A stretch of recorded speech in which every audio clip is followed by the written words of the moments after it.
Maggi কোনে বনোৱা ইলা বনোৱা জলকীয়া এফালে পিঁয়াজ এফালে মেগী মছলা আৰু জলকীয়া গুড়া অলপমান হালধি লৈছোঁ আৰু নিমখ সেইকাৰণে আৰু এইফালে আছে মেগী 4 পেকেট লৈছোঁ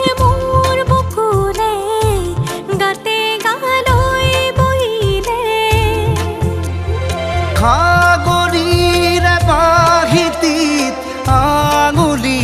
তুমি থলে ঘাহে